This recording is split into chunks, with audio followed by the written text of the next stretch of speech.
ফারাক্কা ব্রিজের নাম শুনেনি গোটা ওয়েস্ট বেঙ্গলের মধ্যে এমন কেউ নেই। তো সেই ফারাক্কা ব্রিজ দেখার জন্য আমরা চলে গেলাম আজকে মুর্শিদাবাদের শেষ প্রান্ত ফারাক্কার, সেই ফারাক্কা ব্যারেজের কাছে। মোটামুটি আমরা ফারাক্কা ব্যারেজের কাছে পৌঁছে গেছি, আর সেখানে পৌঁছানোর ভিডিওটা তোমাদেরকে আগে দিয়েছি। এবার দেখো আমরা সেই ব্যারেজের কাছে যাচ্ছি কীভাবে। তো চলো তোমাদেরকে দেখাই আমরা কি করছি সেই ব্যারেজের কাছে কি। আর তো প্রথমে আমরা চলে আসে আমাদের গাড়ি, তো সেখানে যাওয়ার জন্য আমরা সবাই রেডি হয়ে থাকি। তো দেন তারপরে আমরা গাড়ির মধ্যে উঠে পড়ি এক এক করে। আমরা ছিলাম মোটে 5 জন, আর সঙ্গে ছিল এই পুচকু বেবিটা। তো সবাই মিলে আমরা মোটামুটি গাড়িতে বসে রওনা দিই। তো আমাদের জন্য গাড়িটা নিয়ে আমার বরের ফ্রেন্ড, যার নাম হচ্ছে ছোটনদা আমাদের জন্য গাড়ির ব্যবস্থাটা করে। তো আমাদেরকে নিয়ে ফারাক্কা ব্যারেজ ঘোরাতে নিয়ে যাবে বলে। আর তো ভীষণ ভালো লাগছে আমার, এগুলো দেখতে আরও বেশি ভালো লাগে, ভীষণ এক্সাইটেড লাগে। এইসব ব্যারেজ, পাহাড়, পর্বত খুব সুন্দর লাগে দেখতে, দেখার একটা এক্সাইটেড আলাদা থাকে। তো আমি তো বিশেষ করে বলেছিলাম যে আমি যখন ফারাক্কা এসেছি আমি সেই ব্যারেজ দেখে যাবই যাব। তো আমার জন্য স্পেশাল আরও বেশি যাওয়া হয়। তো সেখানে গিয়ে আমি জাস্ট হতভম্ব হয়ে যাই, কত বড় গাইজ, কত বড়, জাস্ট ভাবতে পারবে না। আমরা গাড়িতে যাচ্ছি, নর্মাল স্পিডে যাচ্ছি গাড়িতে, তাও দেখো দেখে শেষ হবে না গাইজ। তুমি ভাবতে পারছো কোনো সীমানা আমরা দেখতে পাচ্ছি না, এপার থেকে ওপার দেখা যাচ্ছে না। পুরো 10 মিনিট ধরে গাড়ি আমাদের চলেছে, তাও নর্মাল স্পিডে গাড়ি গিয়েছে, তাও 10 মিনিট দেখো ব্রিজ শেষ হচ্ছে না। আমার খুব ইচ্ছে ছিল ব্রিজের কাছে গিয়ে তোমাদেরকে প্রত্যেকটা গেট গুনে দেখানো। 108টা যে গেট থাকে সেই 108টা গেট তোমাদেরকে গুনে দেখানোর খুব ইচ্ছা ছিল। কিন্তু যেহেতু এখানে ব্যারেজ নিয়ে খুব একটু প্রবলেম চলছে আমাদের ইন্ডিয়া এবং বাংলাদেশের মধ্যে, তো সেই কারণে ব্যারেজের একটু সমস্যা থাকাকালীন আমাদেরকে ক্যামেরা করতে দিচ্ছে না। আমি গাড়ির মধ্যে থেকে কোনোরকমভাবে ক্যামেরা করেছি, যার কারণে তোমাদেরকে গেটগুলোকে একটা করে গুনে দেখানোটা সম্ভব হয়নি।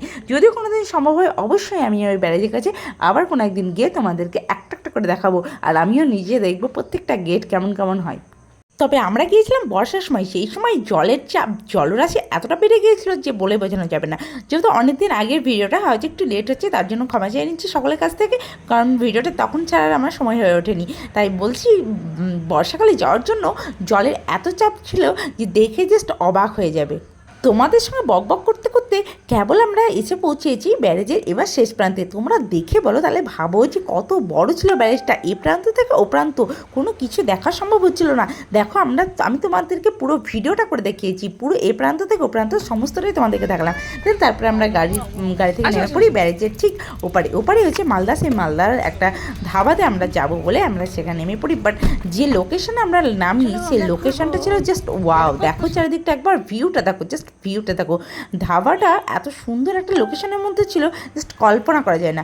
চারিদিকটা ছিল ওয়াও, সেখানে একটা মেঘলা পরিবেশ, আর সেখানে এত সুন্দর একটা ভিউ, জাস্ট সকলের মন একদম ছুঁয়ে যাচ্ছিলো। এত কথার মাঝে আমি একটা কথা বলতে ভুলেই গেছি। এই যে ফারাক্কা আসার একটাই উদ্দেশ্য হচ্ছে তোমার দাদা ভাইয়ের পুরনো ফ্রেন্ড। দাদাভাই যখন দিল্লিতে থাকতো তখন সে দিল্লির ফ্রেন্ড ছিল, ছোটনদা, ইন্দ্রদা, এরা সকলে হচ্ছে তোমার দাদার পুরনো ফ্রেন্ড। সেই পুরনো ফ্রেন্ডদের সঙ্গে দেখা করার জন্য আমরা চলে আসি মুর্শিদাবাদের শেষ প্রান্ত ফারাক্কাতে। আর সেখানে এসে পুরনো ফ্রেন্ডদেরকে দেখে তোমাদের দাদাভাই তো একদম আনন্দে আত্মহারা যাকে বলা হয়, খুব খুশি, ভীষণ খুশি। কারণ সারাটাক্ষণ কাজের মধ্যে ব্যস্ততার মধ্যে কাটানোর পর এখন পুরনো ফ্রেন্ডদের সঙ্গে দেখা হয়েছে, এত খুশি ও মানে বলে বোঝানো যাবে না। ঠিক তাই, পুরনো ফ্রেন্ডদের সঙ্গে যখন দেখা হয়, তাদের সঙ্গে যখন ঘোরা হয় ফেরা হয়, তখন একটা আলাদাই আনন্দ হয়। তো কথা বলতে দেখো আমরা পৌঁছে গেছি সেই ধাবাতে, যেখানে আমরা সকালে ব্রেকফাস্টটা করব।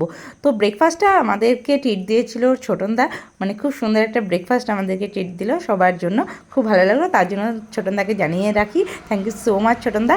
তো আমরা খুব সুন্দর একটা পরিবেশ পেয়েছিলাম সেখানে, আর খুব আনন্দ করেছিলাম, খুব মজা হয়েছিল আমরা সবাই মিলে। এখনও অনেক কিছু বাকি আছে, থামো অত তাড়াহুড়ো করো না, স্কিপ করার অত তাড়াহুড়ো নেই। দেন আমরা সবাই মিলে বসে জমিয়ে ব্রেকফাস্ট করার পর একটা করে কোল্ড ড্রিঙ্কস ঠান্ডা নিলে না।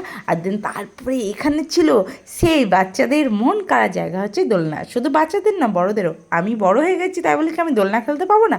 তার জন্য পুচকুকে দোলনাতে বসিয়ে আমিও একটা দোলনাতে বসে পড়ি। ব্যাস, সেই ছোটোবেলার ফিল আসছে, মনে হচ্ছে যেন সেই ছোটোবেলার পরিবেশে আমি পৌঁছে গেছি। খুব সুন্দর লাগছিল, অনেক দিন পর মনে হচ্ছে বাচ্চাদের মতো আমিও দোল খেলছি সেই ছোট্টবেলাকার মতো। তো কিছুক্ষণ আমি আর পুচকু মানে ঋতু সোনা দুজন মিলে মনে আনন্দে দোল খেয়ে দেন তারপরে এবার চলে আমাদের ব্যাক করার দিকে। ব্যাক করেছি মানে এখন বাড়ি ফিরে যাইনি, থামো এখনও অনেক বাকি আছে, তোমরা শুধু দেখতে থাকো। দেন তারপরে আমরা ধাবা থেকে ব্যাক করে এবার ফারাক্কার দিকে, কারণ এতক্ষণ ছিলাম আমরা মালদা থেকে ব্যাক করে এবার ফারাক্কার দিকে যাচ্ছি।